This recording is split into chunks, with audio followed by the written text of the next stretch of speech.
सबसे पहले ही बता दिया गया है, भक्ति माँ है, ज्ञान और वैराग्य उसके बेटे हैं। तो बच्चों से आपको संतुष्टि मिलती है, माँ से संतुष्टि नहीं मिलती। जबकि माँ शब्द ऐसा है जिसमें पूरा संसार समाया है और बच्चों का कहीं भी नामो निशान नहीं मिलता। माँ शब्द ऐसा है, भक्ति माँ है। तो जब तक तुम्हारे अंदर माँ का प्रादुर्भाव नहीं होता, भक्ति का प्रादुर्भाव नहीं होता, तब तक तुम अपने लक्ष्य पर पहुंचने का कोई मतलब ही नहीं। ज्ञान है तो छोटे बड़े का, ज्ञान है तो जाति को जाति का, ज्ञान है तो धन वैभव का, ज्ञान है तो संसारी व्यवहार का, संसार के चलन का, और भक्ति है तो भक्त के आगे ये सब कुछ खत्म। कोई मर्यादा नहीं, सारी मर्यादाएं पीछे रह जाती हैं, भक्त की जो आन बान है वो उसके आगे हो जाती है। आप समझ लीजिए, समझने की चीजें हैं। संसार में किताबें पढ़कर बहुत लोग आपको उपदेश करते होंगे, जो वास्तविक उपदेश है वो किताबों में नहीं है। जो वास्तविक उपदेश है वो किसी भक्त के पास चले जाइए, व्यवहारिक जीवन में जो वास्तविक चीज है उससे आपको परिचय कराएगा। किताबें पढ़कर क्या करोगे? किताबें भी तो तुम्ही ने लिखी हैं, तुमने ही लिखा है किताबों को। वो अनामी महाप्रभु किताबें लिखने नहीं आया, उन्होंने तो जब आप चले थे उधर, जैसे ही इधर आने को उद्यत हुए थे, तो उन्होंने रोक कर कहा था, बच्चा एक मूल चीज है जिसको हम पकड़ा देते हैं, यह है हमारी वाणी, हमारी आवाज। इस आवाज को पकड़ के रखना, इसे छोड़ना नहीं। जब तुम्हें लगे कि उधर तुम्हारे उपयुक्त व्यवहार नहीं हो रहा है, तो इसी आवाज को पकड़कर सीधे वापस चले जाओ, तुम्हें कोई रोकने वाला नहीं है। लेकिन याद रहे, हम जिसके साथ तुम्हें भेज रहे हैं उसे समर्पित कर रहे हैं, उसे भेंट कर रहे हैं, उसे दान में दे रहे हैं, इसलिए हम तुम्हें जबरदस्ती वापस नहीं ला सकते। एक जरिया है। जब तुम भक्ति भाव से, प्रेम भाव से हमारी इस वाणी को पकड़ कर रहोगे, तो जब तुम्हारी तबीयत करेगी तब तुम आने जाने के लिए बिल्कुल बेरोक टोक हमेशा तैयार रहोगे, कोई नहीं रोकने वाला तुम्हें। लेकिन अगर तुमने संसार को अपना लिया और हमें भुला दिया, ये आवाज छूट गई, तो फिर आने जाने का रास्ता बंद हो जाएगा और हम तुम्हारी कोई मदद नहीं कर पाएंगे। और वही हुआ सबके साथ। आवाज का रास्ता बंद होने से फिर आना जाना खत्म हो गया और हमारा मन, हमारी बुद्धि, हमारा चित्त, हमारा अहंकार सब इधर संसार में रमण गया। ऐसे मिल गया जैसे आटे के अंदर जल मिल जाने से फिर उसका क्या होता है, उसकी तो दुर्गति होनी है।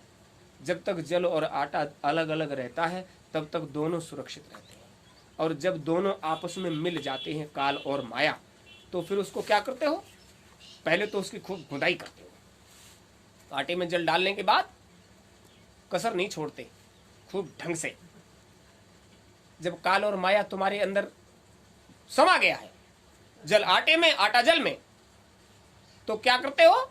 वो तुम्हें खूब ढंग से खुदाई करता है, नस नस तोड़ देगा और तुम्हारी सुनने वाला कोई। और इसके बाद भी तुम नहीं मानोगे तो तुम्हें खूब गोल गोल बनाएगा और चकले पर रखेगा, फिर वो पतला लंबा करेगा। कुछ कर सकते हो? दूसरे के हाथ में। अभी नहीं उसका मन भरा, क्योंकि काल और माया के लपेट में हो ना। जब तुम उसी के होकर रहोगे तो उसका अभी भी मन नहीं भरा, तो वो उसको कहां डालेगा? गरम तवे के ऊपर। सबके साथ हो रहा है, किसी एक के साथ नहीं, ये सबके साथ हो रहा है। गरम तवे पर डाला और ये देखा कि अभी इधर कमी रह गई है, तो उसने उलटकर फिर पलट दिया, दोनों तरफ खूब जलाया, मन नहीं भरा, अभी नहीं। अब जब हमारे ही कब्जे में आ गया है तो आज तबीयत ही कैसे भर दे? निकाला, उसको आग में घुस दिया, अभी नहीं। अभी तो इसकी गति होना बाकी है, क्योंकि जब हमारे आगोश में आ गया है, जब हमारे कब्जे में आ गया है, संसार में आप किसी के बंधन में बंद कर देखो, वो तुमसे इससे ज्यादा और कोई उम्मीद, इतना ऐसा करेंगे।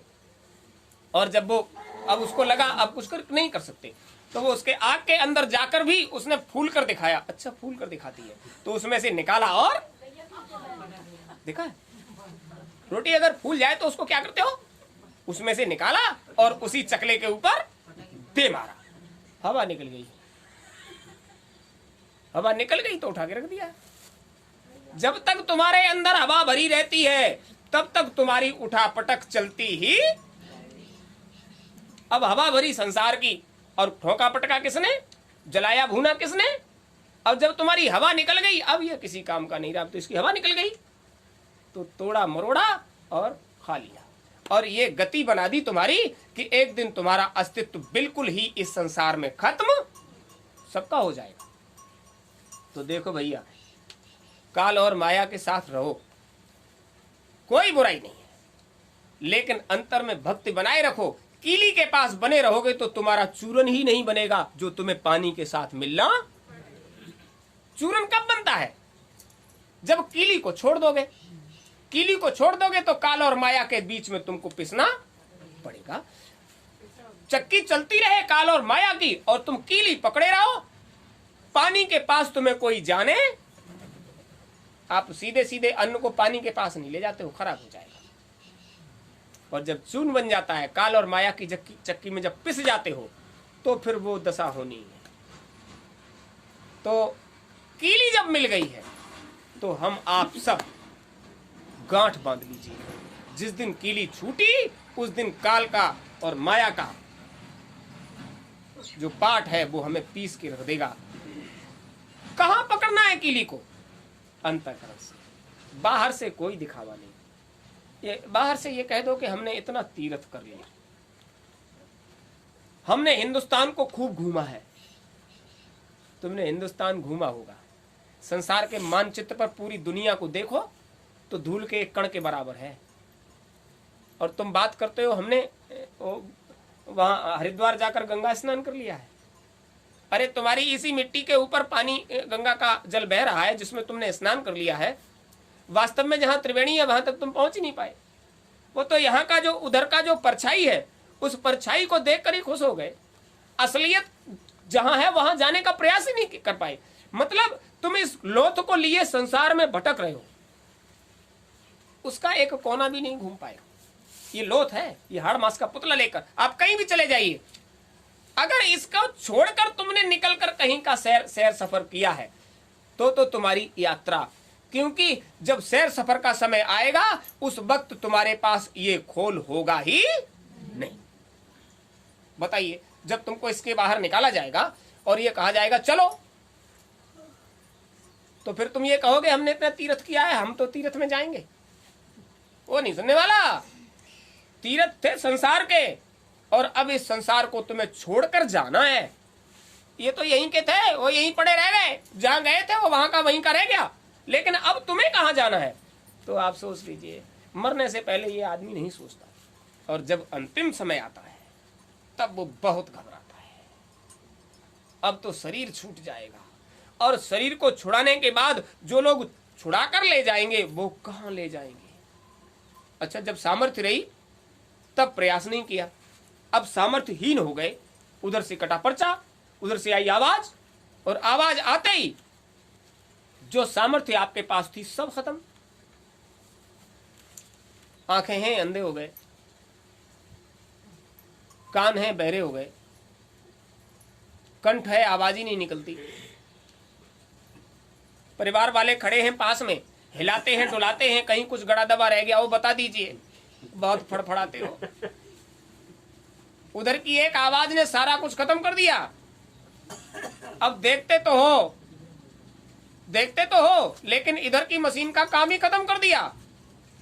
वो जहां से ऊर्जा आती थी वो काट दिया बीच बीच रास्ते से, तो देखने की भी ताकत खत्म। आंखें हैं, कान है, नाक है, त्वचा है, कंठ है, जिह्वा है। अभी देखा, एक प्रेमी का संस्कार हो रहा था, एक देवी जी गई, वो दही लाई, तुलसी का दल लाई, और उस मुर्दे मिट्टी के अंदर वो ठूसने लगी। तो हमने कहा अब इससे क्या हो जाएगा? अब इस मिट्टी के अंदर ये डाल दो तो क्या हो जाएगा? अरे अगर डालना ही था तो जब इसका स्वाद लेने की इसमें सामर्थ्य थी, इसकी ऊर्जा को सोखने की सामर्थ्य थी, तब इसको खिलाते पिलाते तो आज उसका कुछ लाभ मिलता। अब इस मिट्टी के अंदर आप इसको ठूस भी दो तो क्या होगा? तो उन्होंने चम्मच वहीं छोड़ दी और वो ऊपर मुंह पर रखा रह गया। हमने कहा अब तो तुमने और ही बढ़िया बढ़िया कर दिया। अरे भाई इसको साफ कर दो। यही होता है जब कोई शरीर छोड़कर चला जाएगा तो आप तुलसी दल लाओगे, दही लाओगे, गंगाजल लाओगे। अरे ये चीजें तब कामयाब होती हैं जब तुम हो, जब तुम शरीर में हो। और शरीर के बाहर जाने के बाद फिर तुम मिट्टी के साथ ये सब करोगे तो इसका तुमको क्या लाभ मिलेगा? और शरीर छोड़ने से पहले जब आपके अंदर सामर्थ्य है ऊर्जा को सोखने की, उसका स्वाद लेने की, अंतर में परमात्मा को याद करने की और संसार का चैतन्य जब तुम्हारे अंदर है, तब तो वो चीज लाभ करेगी। पर वो ऐसा कुछ भी नहीं है तो आपको क्या लाभ मिलेगा? ये सब संसार के चलन है। फिर संस्कार तो आपको कराने ही है। कभी आपने किसी से ये पूछा कि ये वो जो संस्कार करते हैं, वो संस्कार करने के बाद ये बाद में ये शुद्धिकरण और उसका त्रयोदशी या उसका 16वां या उसका जो गुड़ दफा करने के बाद जो होता है वो ये क्यों कर 40 ये क्यों करते हैं? कभी किसी से पूछा? अच्छा ये बताइए ये संस्कार क्यों करते हैं? करते तो हो, घर में कोई बात हो जाए करोगे तो, लेकिन कभी किसी से पूछा ये क्यों करते हैं? कभी किसी से नहीं पूछा और न किसी से पूछा और नहीं किसी ने रीत चली आई है। ये रीत चली आई है, रीत चली आई है और हम रीते रीते करते हैं क्योंकि मालूम हमें भी नहीं है। देखिए समझ लीजिए, सबसे बड़ा पातक होता है उस विधाता ने आपके पिंड को 4 महीने 20 दिन तक बैठकर मां के उदर में रचना किया। ब्रह्मा जी ने आपके पिंड की रचना 4 महीने 20 दिन तक मां के उदर में बैठकर रचना किया। आंख के निशान बनाए, कान के निशान, नाक का निशान, मुंह का निशान, ये सर्वांग शरीर के सारे निशान, इंद्रिय गुदा सब बनाकर तैयार कर दिया, निशान बना दिया, चिन्ह बना दिया, लिंग निर्धारण कर दिया, ये बच्ची है ये बच्चा है। लेकिन किसी में भी किसी प्रकार की सामर्थ्य ऊर्जा नहीं थी। आंख में देखने की ताकत नहीं थी, निशान बना दिया था। नाक में सूंघने की ताकत नहीं थी, कान में सुनने की ताकत नहीं थी, निशान बना दिया था। और जब उस मालिक ने कहा कि इस जड़ शरीर को, उस समय शरीर तुम्हारा जड़ था, इस जड़ शरीर में चैतन्यता नहीं आएगी तो संसार का कोई काम करने वाला नहीं है। तो उसने उस जड़ शरीर पर चेतन का स्पर्श कराया, चेतन का स्पर्श कराया, केवल चेतन को बिठा दिया ऊपर। चेतन मतलब जीवात्मा, जीवात्मा को उसका स्पर्श कराया। उस स्पर्श से जीवात्मा के संपर्क में जड़ शरीर के आने से जड़ शरीर के अंदर चैतन्यता जागने लगी। आंख में देखने की सामर्थ्य पैदा होने लगी, कान में सुनने की सामर्थ्य पैदा होने लगी, नाक में सूंघने की श्वास लेने की सामर्थ्य पैदा होने लगी, जिह्वा में स्वाद की सामर्थ्य पैदा होने लगी, कंठ में वाणी की सामर्थ्य पैदा होने लगी, त्वचा में स्पर्श की सामर्थ्य पैदा होने लगी, इंद्रिय गुदा में शरीर की व्यवस्था की सामर्थ्य पैदा होने लगी। किसने किया? आपने। ब्रह्मा जी का काम खत्म 4 महीने 20 दिन के बाद। 21वें दिन तुम अपने शरीर पर आकर बैठे। आप जीवात्मा थे, चेतन जीवात्मा के साथ अंतःकरण लगा हुआ था। जब उसने इस सब को देखा, चैतन्य जीवात्मा ने इसके अंदर जागरण पैदा किया, इसके अंदर जागरण किया, इसको जगाया। आंख में देखने की शक्ति को जगाया, कान में सुनने की शक्ति को जगाया, नाक में सूंघने की शक्ति को जगाया। सब सो रही थी और उसने अपनी ऊर्जा से सबको जगाया। आंख जागी, देखने की सामर्थ्य पैदा हो गई, कान जागा, सुनने की सामर्थ्य पैदा हो गई। जीवात्मा जब तक रहा शरीर के संपर्क में तो उसने एक एक रोम में उसकी अपनी ऊर्जा से सामर्थ्य पैदा कर दी। शरीर सक्रिय हुआ तो उसकी चैतन्यता जब शरीर के अंदर सक्रिय रूप से आई तो वो अंदर ही हरकत करने लगा।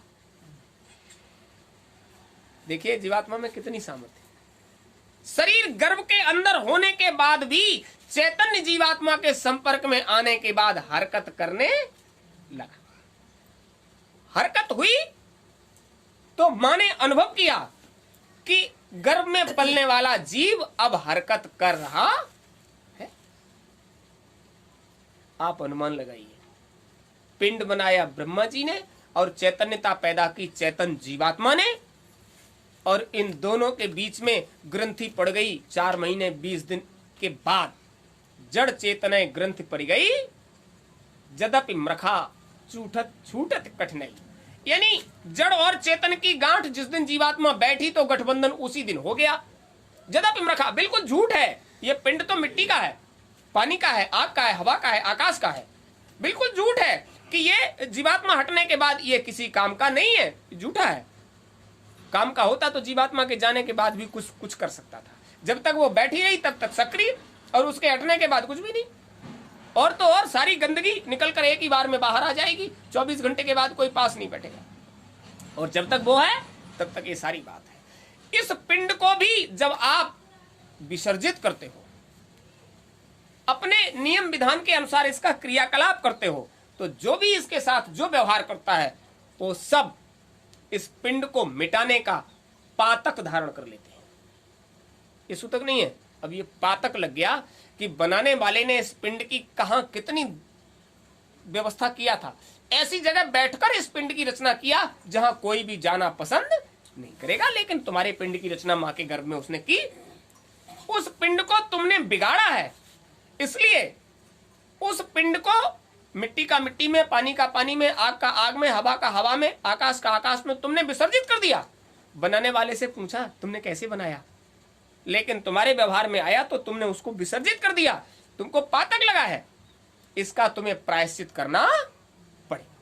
तो ये क्या है, ये संस्कार क्या है? हमने जो कर्म किया है उसको समाज जब स्वीकार कर लेता है कि हाँ आज तुम इसका प्रायश्चित करो, और समय समय पर इस जीवात्मा के लिए तुम्हें कुछ करना पड़ेगा। देखिए क्या नियम बनाया है, आज प्रायश्चित करो।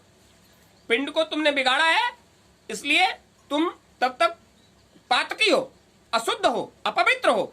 जब तक तुम शुद्ध नहीं हो जाते तब तक तुम्हें समाज स्वीकार नहीं करेगा।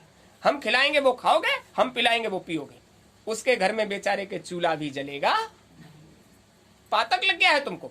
इस पातक को तब छुड़ाओगे जब हम छुड़ाएंगे, तब छूटेगा, नहीं तो नहीं छूटेगा। ये नियम है सबके यहाँ। तो क्या होता है, जब तक शुद्धि संस्कार नहीं हो जाता तब तक समाज के लोग ही उनका भरण पोषण करते। तुमने पिंड को खत्म किया है, तुमको पातक लगा दिया। शुद्धि संस्कार के बाद भी लोग उनके पास जाकर बैठते हैं, समझाते हैं, बुझाते हैं, अपने में मिलाने के लिए एक दूसरा तरीका बताते हैं कि 12-13 दिन के बाद आप इनका त्रयोदशी संस्कार करोगे, मतलब 13वें दिन होता है, इनका संस्कार करोगे। अब जहां तक कोर्ट कचहरियां हैं सब जगह जाकर इनका निदान निपटारा हो गया। इतने समय तक जीव को भटकाओ, इधर जाना उधर जाना, लिंग का लिंग में जाना, कारण का कारण में जाना, सूक्ष्म का सूक्ष्म में जाना, और ये पिंड तो खत्म हो गया, जड़ चीज तो खत्म हो गई। तो जहां जहां इसका संस्कार, इतने समय में इनके सारे क्रियाकलाप पूरे हो जाते हैं, तब तक जीव का संबंध घर से बना रहता। संस्कार पूरे हो गए, अब भाई इसको तुम्हारे परिवार से छुटकारा दिया जाएगा। उस काम के लिए तुमको प्रायश्चित कराया जाता है। आप इसका प्रायश्चित ऐसे करिए, तो त्रयोदशी संस्कार में आप उसका प्रायश्चित करते हो। अब वो एक अलग बात है, आप सामर्थ्यवान हो, आप समाज को ये सूचना देने के लिए कि आज हमारे परिवार का ये बड़ा बुजुर्ग संसार छोड़कर चला गया, आपको पता नहीं होगा, आप हमारे समाज में आकर हमें समाज में सम्मिलित कर दीजिए। तब तक सम्मिलित नहीं होते, और जिस दिन त्रयोदशी संस्कार हो जाता है उस दिन सारा समाज तुम्हारे यहाँ आता है, आकर थोड़ा सा ग्रास लेता है। अब हम तुम्हें अपने में समाहित करते हैं, अब हम तुम्हें शामिल कर लेते हैं। ये उसका एक चलन है, उसकी एक क्रिया विधान है। सभी संप्रदायों में ऐसा है, वो परिवार में सम्मिलित करने के लिए। लेकिन याद रहे, जो पातक काया से हुई, बिन भोगे छूटे न। आज तुमने किसी के पिंड को निपटाया है, कल तुम्हारे पिंड को भी कोई जरूर निपटाएगा। पुनीत काम है, अच्छा काम है, खराब नहीं है। लेकिन ये काम करने के बाद समाज तुमसे क्या कहता है, आचार्य तुमसे क्या कहता है? तुमने अपने हाथ से इस पिंड को विसर्जित किया, आज हम तुम्हें सम्मिलित तो कर लेते हैं, लेकिन समय समय पर इस जीवात्मा के लिए, इस शरीरधारी के लिए आपको कुछ न कुछ करना पड़ेगा। तो क्या हो गया, एक वर्ष भर के भीतर फिर कोई संस्कार करते हैं, यानी हमने अभी तक उन्हें भुलाया नहीं है। वो हमारे हकीकी थे, हकदार थे हमारे परिवार में, इसलिए हम उनके नाम से सबको भोज देते हैं, उन्हें उनकी आत्मा को, उनके अंतःकरण को शांति मिले, इसलिए वो बरसी। और बरसी के बाद भी छुटकारा नहीं। हर पितर पक्ष में उनके नाम का किसी को बुलाकर भोजन कराना, ये सब क्या है? क्या वो खाने आते हैं? खाने नहीं आते। ये जो वैधानिक रीत से तुम्हारा संविधान बना हुआ है, जो तुम्हारा संविधान है, उसमें ये बात कही गई है कि संसार के क्रियाकलाप, जब तक तुम संत मत से नहीं जुड़ जाते, तुम्हें संसार के सारे नियम कानून को अपनाना पड़ेगा। तो देखिए, गुरु महाराज ने कहा केवल जीव को फंसाए रखने के लिए, केवल जीव का संसार से संबंध बनाए रखने के लिए उन्होंने कितना किया? 4000 ज्ञान कांड, 16,000 उपासना कांड और 80,000 कर्म कांड। किसी भी तरह से यह जीव इसके बाहर नहीं निकलना चाहिए। बाबा जाने कब शरीर छोड़ गए होंगे, नातियों ने उनको सकल सूरत से शायद देखा भी नहीं होगा। अम्मा से पूछते हैं आज किन का श्राद्ध है, अम्मा बताती हैं तुम्हारे बाबा का, कैसे थे? और जब नाती ने देखा ही नहीं है, वो कहीं जाकर फिर नाती वाले हो गए होंगे, लेकिन आज भी उनका श्राद्ध पीछा नहीं छोड़ता। ये सब क्या है? ये कर्मकांड है। और संसार में जब तक आप इस चीज के बाहर नहीं निकलोगे, अब निकलोगे कब? ये लोकमत है।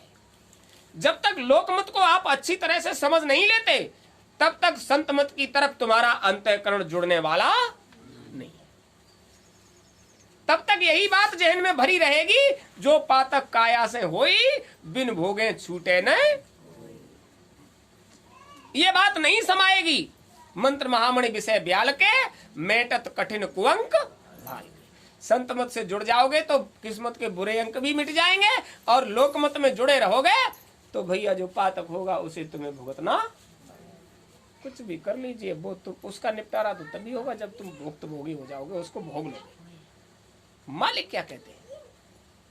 मालिक का कहना है जब तुम हमारी चरण शरण हो गए हो तो तुम्हारी जिम्मेदारी हमारी जिम्मेदारी, जो तुम करना चाहते हो वो तुम करो। अगर गुरुभक्त हो तो केवल वाणी वचन की सेवा ही भक्ति है। गुरु महाराज ने जो कहा है वो करो। ये थोड़े कि घर बार छोड़ दिया, कपड़े रंग लिए, जंगल में निकल गए, समाधियां लगा ली, परिवार